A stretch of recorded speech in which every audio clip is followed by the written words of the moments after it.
بسم اللہ الرحمن الرحیم۔ السلام علیکم ناظرین۔ حضرت داؤد علیہ السلام کی قوم کے 70,000 افراد سمندر کے کنارے ایلا نامی بستی میں رہا کرتے تھے۔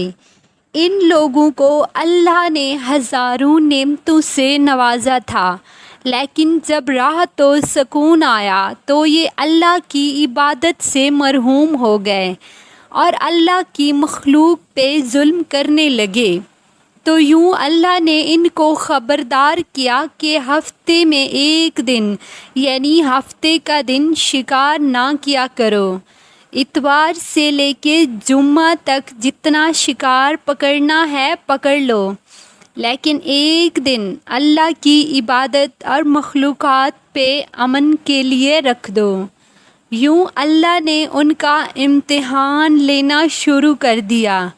وہ اتوار سے لے کے جمعہ تک سمندر میں مچھلیاں پکڑنے لگتے تو مچھلیاں زیادہ مقدار میں ہاتھ نہ آتی، اور ہفتے میں سمندر کو دیکھتے تو ان کو بڑی بڑی مچھلیاں نظر آنے لگتیں۔ ان لوگوں میں ایک شخص کو شیطان نے ورغلایا کہ پریشان کیوں ہوتے ہو؟ میری ترکیب پہ عمل کرو گے تو تم شکار سے کبھی محروم نہ رہو گے۔ شیطان کے کہنے پہ اس شخص نے ہفتے کے دن کانٹا لگا کر ڈوری کو سمندر میں ڈال دیا کہ مچھلی پھنسے۔ شیطان نے کہا، تم اس مچھلی کو اتوار کے دن نکالنا، یوں ہفتے کی حرمت بھی باقی رہے گی اور تمہارا شکار بھی ہو جائے گا۔ بس شیطان کی بتائی ہوئی ترکیب پہ ہفتے کے دن وہ مچھلی پھنساتا اور اتوار کے دن نکالتا اور خوشی خوشی کھا لیتا۔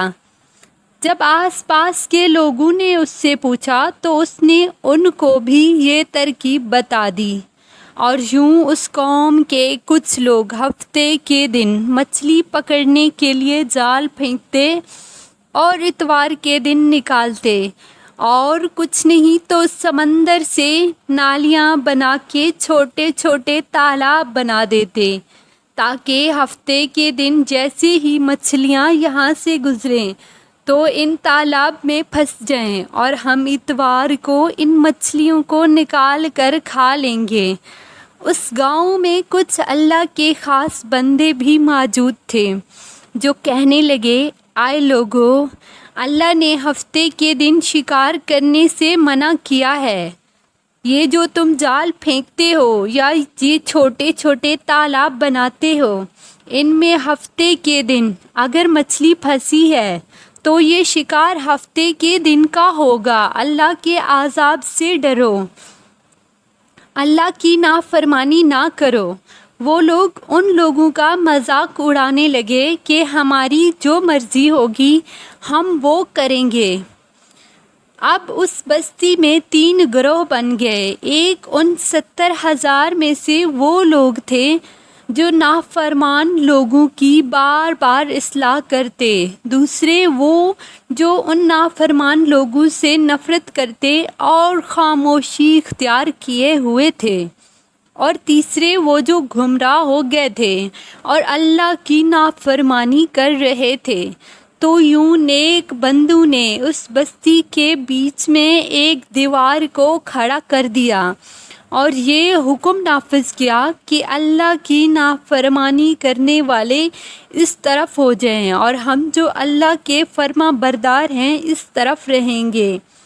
وہ صالح لوگ بار بار ان سے کہتے رہے، اللہ سے ڈرو۔ قوم سمود اور قوم لوط کا جو حشر ہوا ان کو یاد کرو، اللہ کی نافرمانی نہ کرو، تم پہ بھی کوئی عذاب آ سکتا ہے۔ وہ سارے نافرمان جن کی تعداد تقریباً 12,000 تھی، سب ہنستے رہے، یہ تو سب کتابی باتیں ہیں، ہم پہ کوئی عذاب نہیں آئے گا۔ وہ کہتے تھے۔ جیسے ہی وہ گروہ 2 حصوں میں تقسیم ہو گیا، ایک حصہ وہ جو اللہ کے فرما بردار بن کے دیوار کے اس طرف تھے، اور دوسرے وہ نافرمان بندے دیوار کی دوسری طرف تھے۔ وہ نافرمان پوری رات ہنستے رہے اور مذاق اڑاتے رہے، اور وہ جو اللہ کے خاص بندے تھے دیوار کے اس طرف اللہ سے معافی مانگتے رہے۔ بس جیسے ہی صبح ہوئی وہ نیک صالح انسان اٹھے، انہوں نے محسوس کیا دیوار کے اس طرف سے کسی انسان کی آواز نہیں آ رہی۔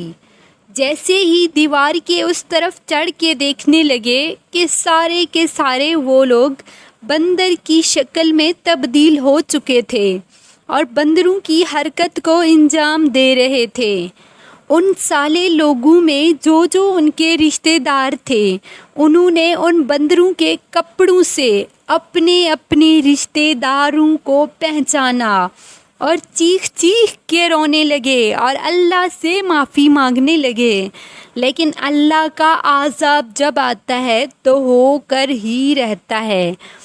وہ 12,000 لوگوں میں جو بندر بن گئے تھے کچھ بھی کھا پی نہیں سکتے تھے، اور یوں 3 دن بعد اس عذاب میں آ کر تباہ ہو گئے۔ بے شک اللہ ان بندوں کو پسند نہیں کرتا جو اللہ کی نافرمانی کرتے ہیں۔ اللہ ہم سب کو اپنا فرما بردار بندہ بنائے اور ہم کو ویسا بنا دے جیسا ہمیں اللہ تعالیٰ دیکھنا چاہتا ہے۔ آمین۔